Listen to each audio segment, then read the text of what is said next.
말씀이지만 한번 따라하면 돌아온 내가 가장 큰 추수감사입니다. 아멘. 믿음 되길 바랍니다. 오늘은 교회 절기 중에서 비교적 끝자락에 있는 두 절기 중에 하나입니다.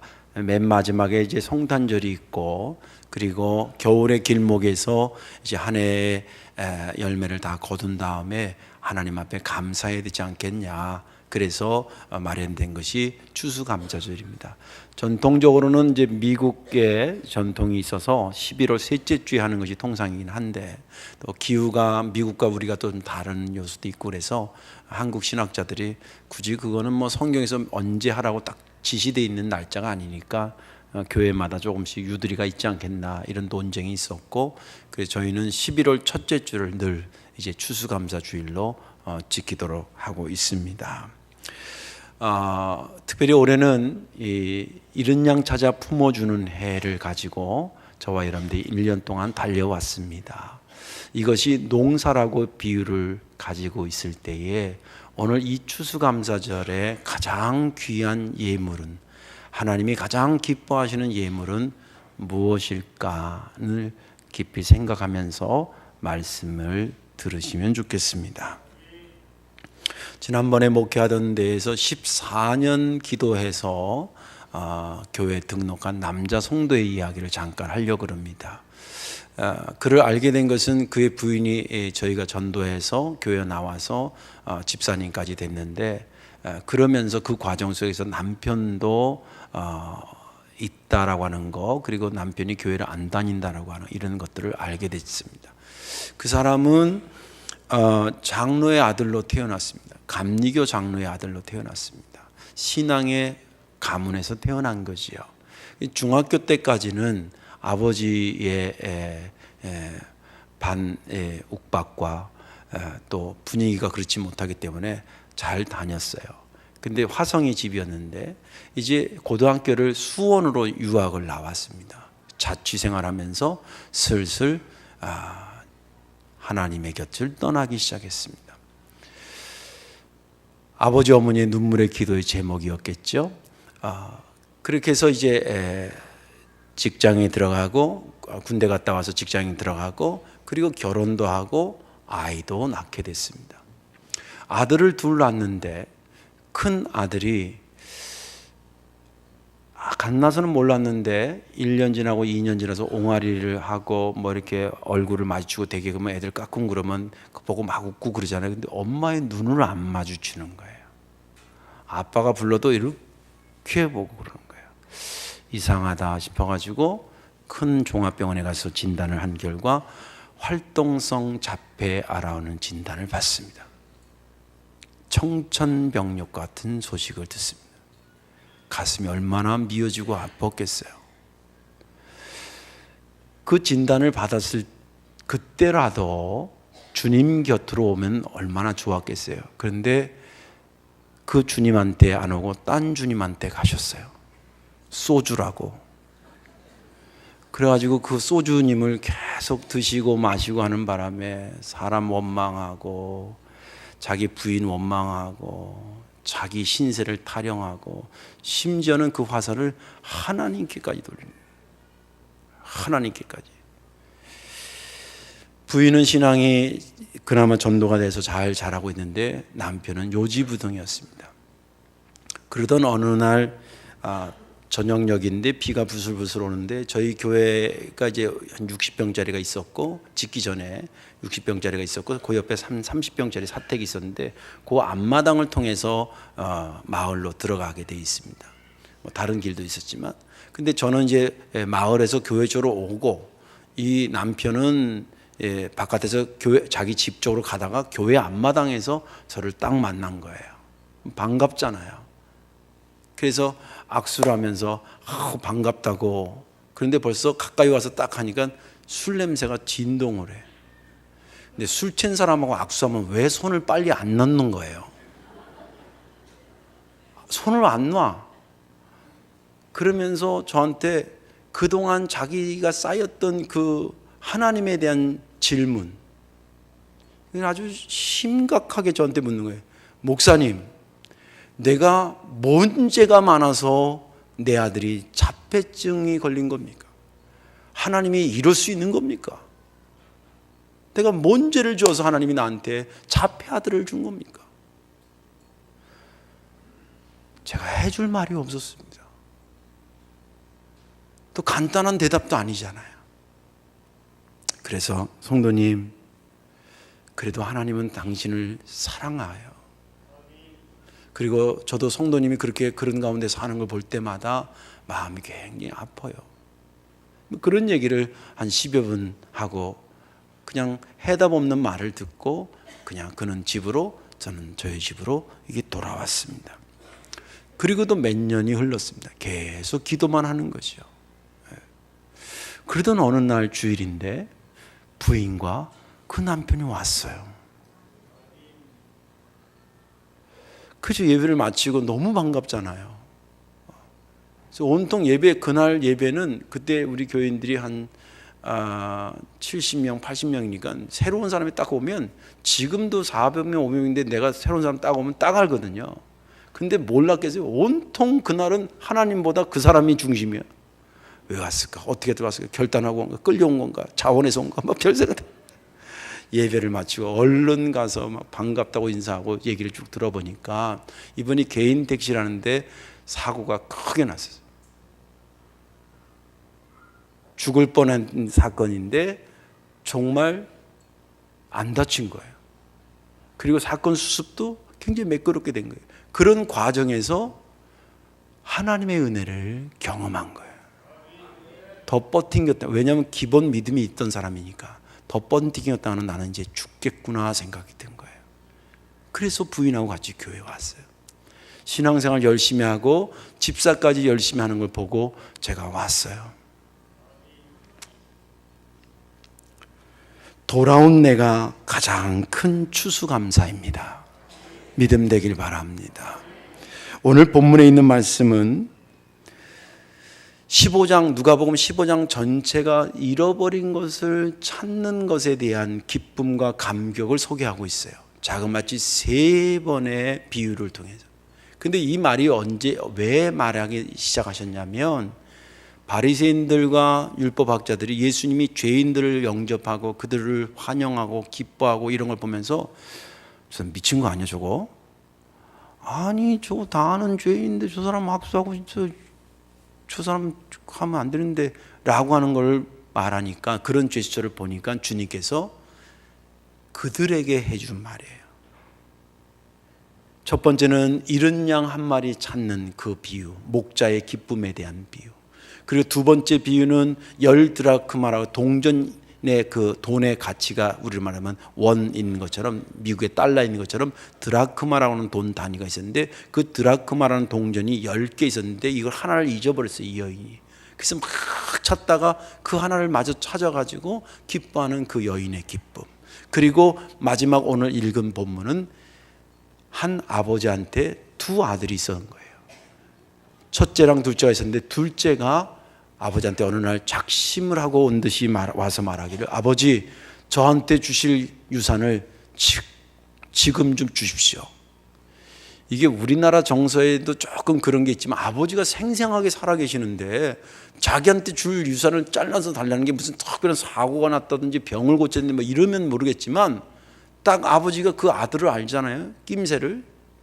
이거 돈 맛을 알아가지고 이거 가지고 또 뭔 짓을 하려고 저거 달라고 그러는지 딱 느낌이 오는데 달라는 거예요. 그리고 유대 정서에서는 제가 이게 다른 책들 이렇게 보니까 아버지 살아생전에 아버지한테 유산을 달라는 거는 아버지 빨리 돌아가 주십시오, 그런 뜻이라는 거예요.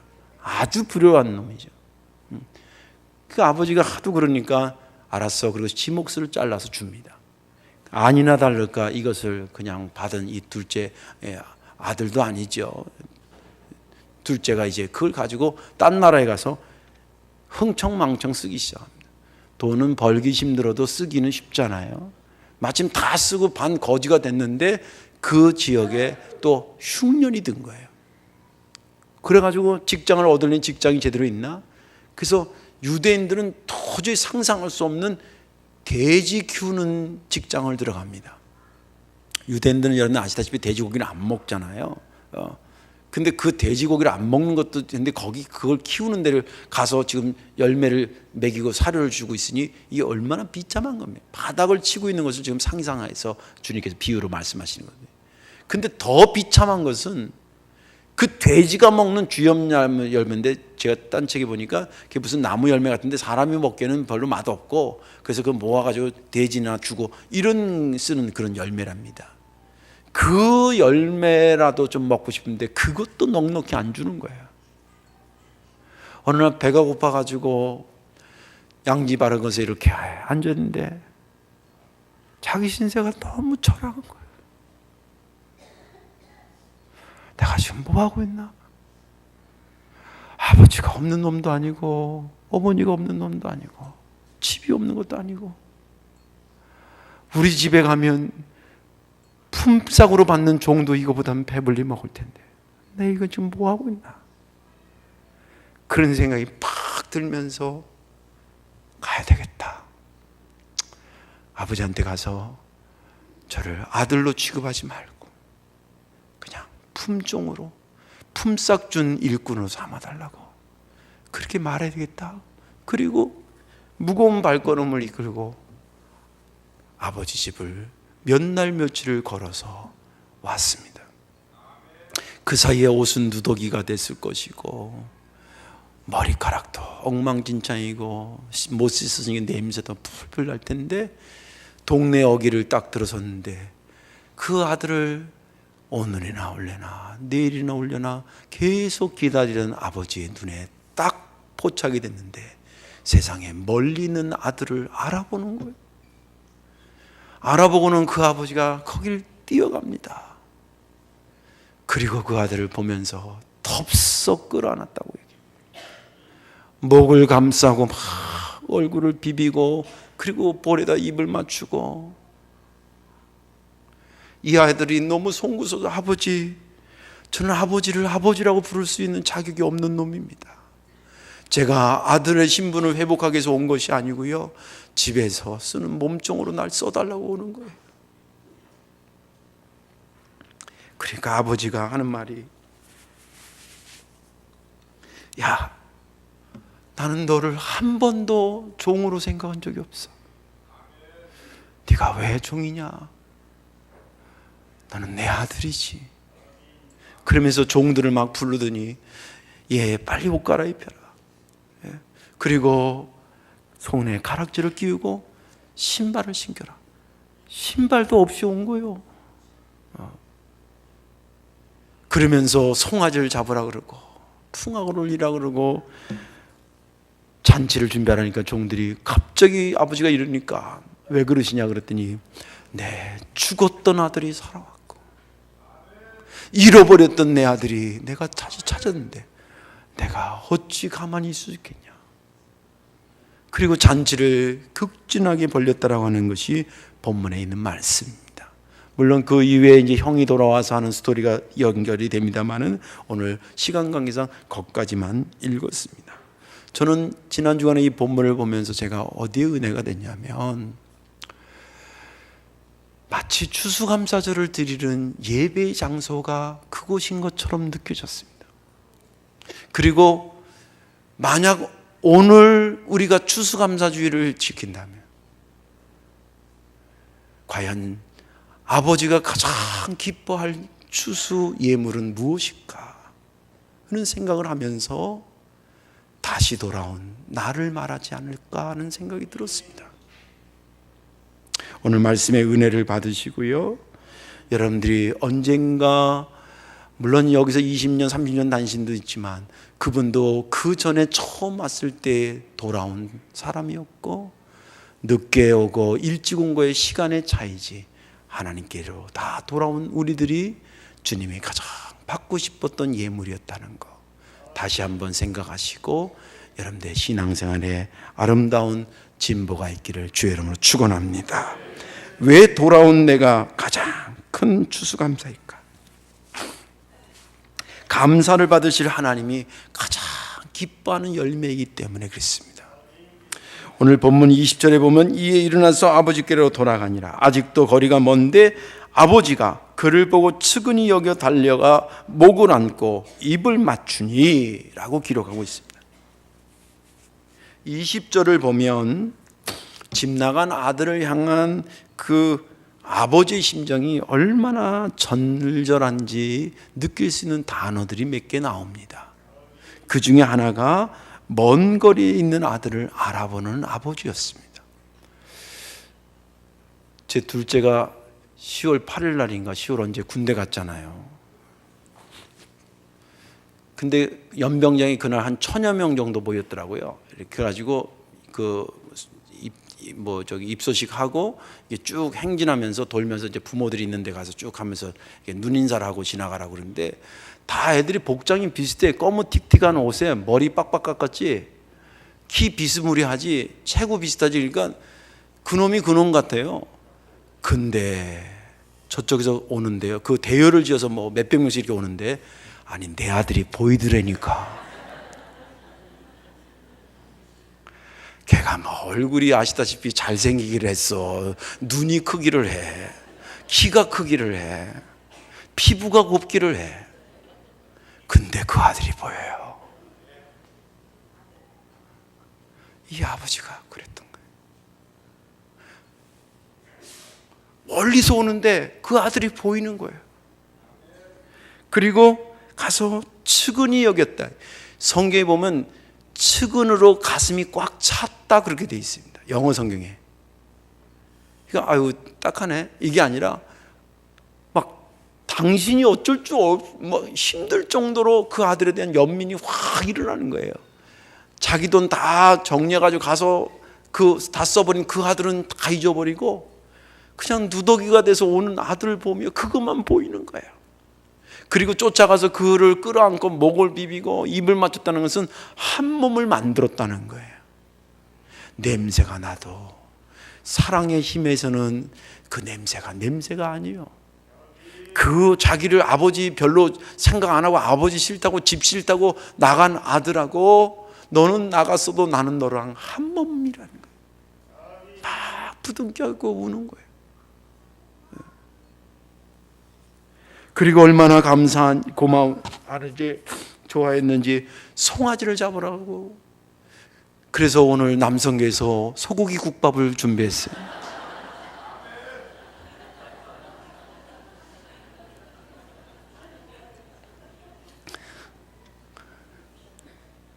이런 단어 하나들을 보면 아버지가 그 아들을 얼마나 사랑하고 기다리고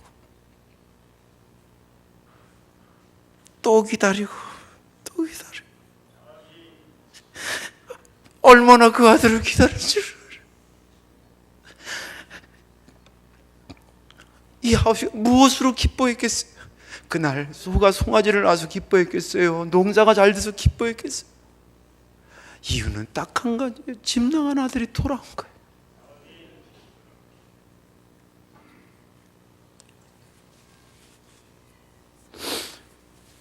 만약 본문의 상황에 추수의 감사절을 드리는 예배의 장소라고 생각해 보세요. 오늘 본문의 비유가 그 장소가 그 아버지 집이 추수감사절을 드리는 장소라고 생각해 보세요. 그날 그 아버지가 무엇으로 가장 기쁜 예물을 받았겠어요? 돌아온 아들 아니겠어요?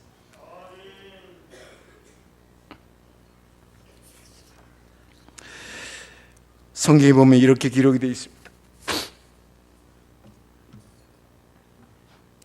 하나님께서 구하시는 제사는 상한 심령이라. 믿음 되길 바랍니다.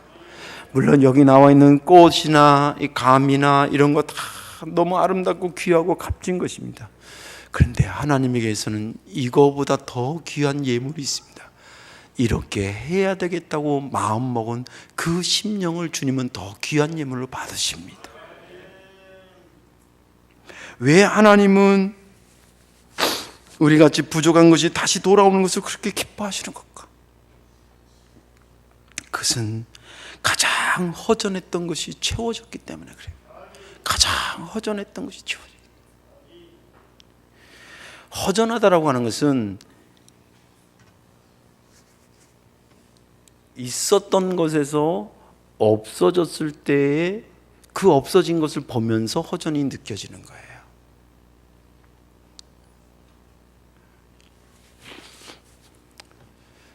우리가 하나님의 어디에 있었습니까? 성경은 말하기를 우리가 원래 하나님의 어디에 있었냐면 하나님의 숨결 안에 있었습니다.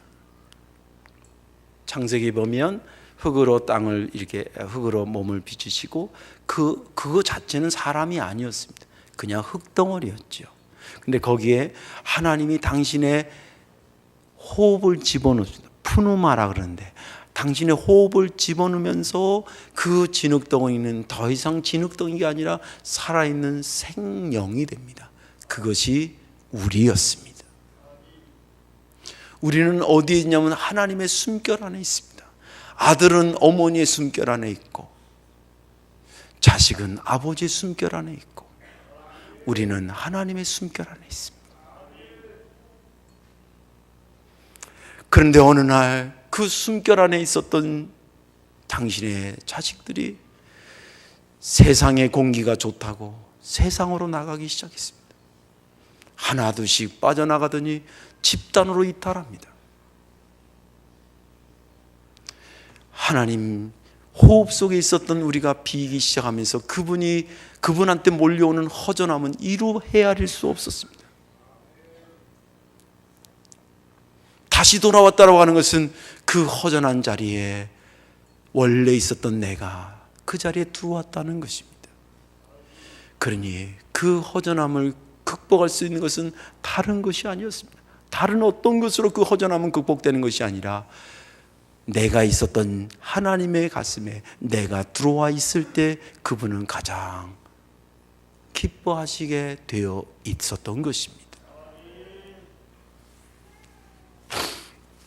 성령 하나님이 무엇이 아쉬워서 탄식하겠습니까? 예수님이 뭐가 아쉬워서 예루살렘을 보면서 울었습니까?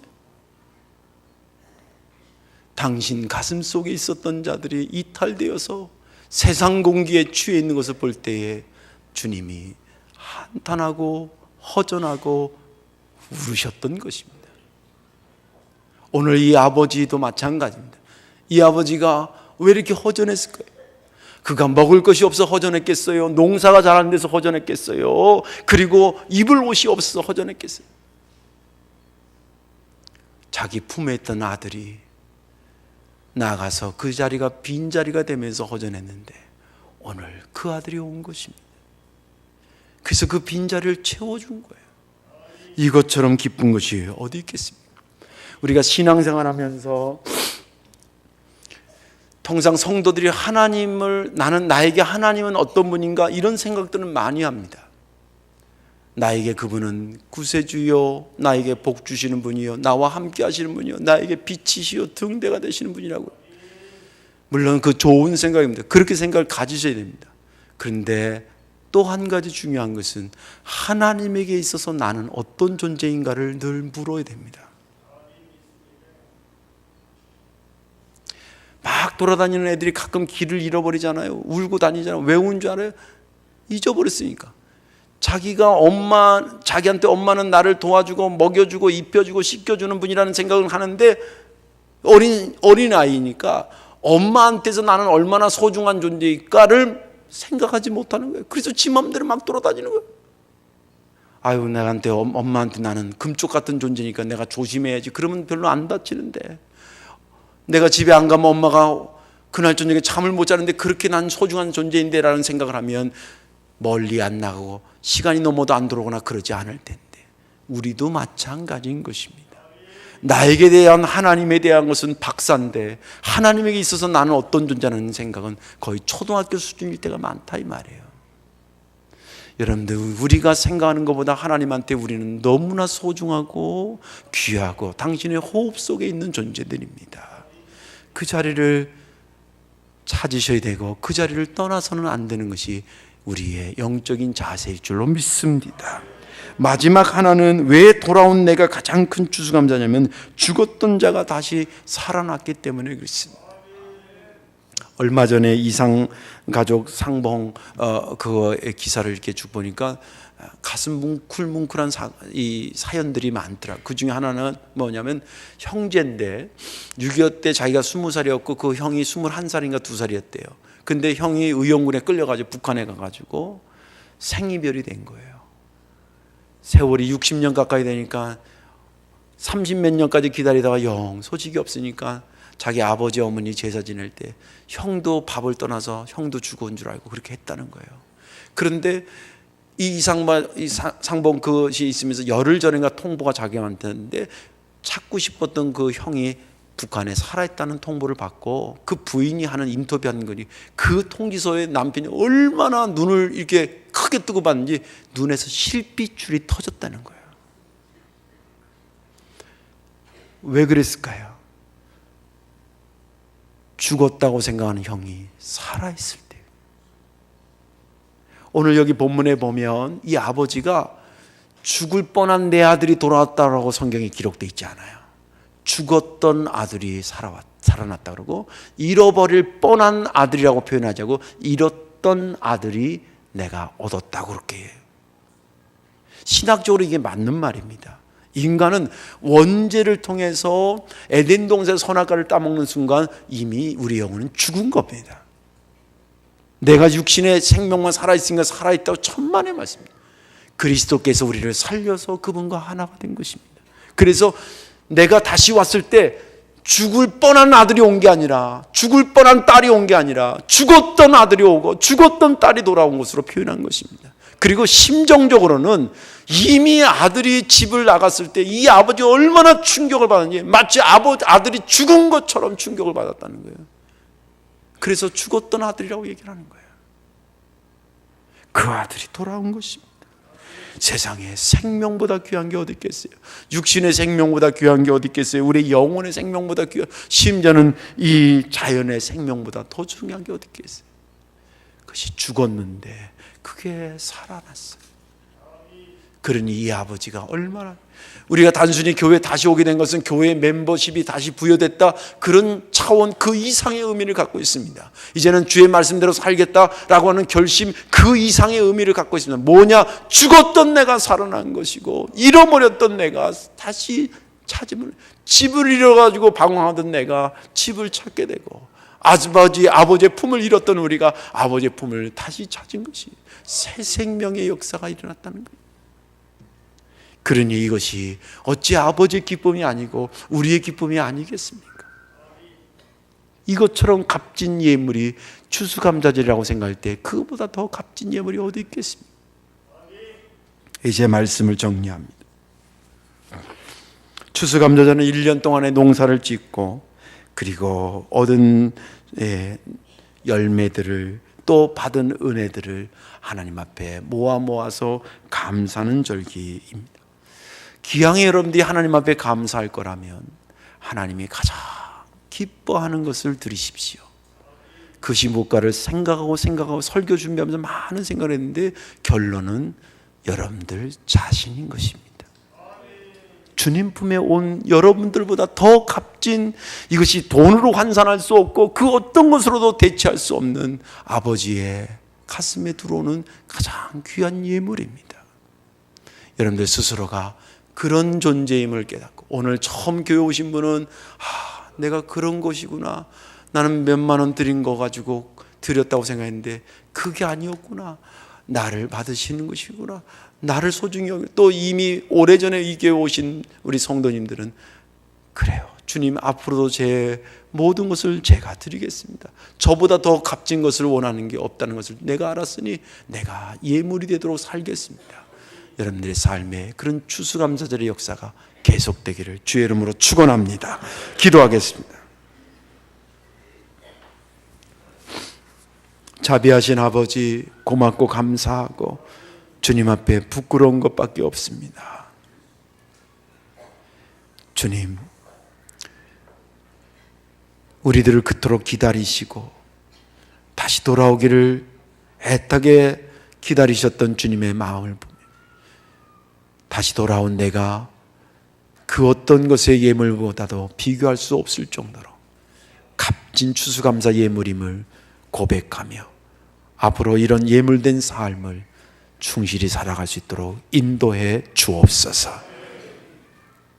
특별히 오늘 새로 등록한 심령들을 기억하시고 이 말씀에 저들의 인생을 바꿔놓는 귀한 말씀이 되게 하여 주옵소서.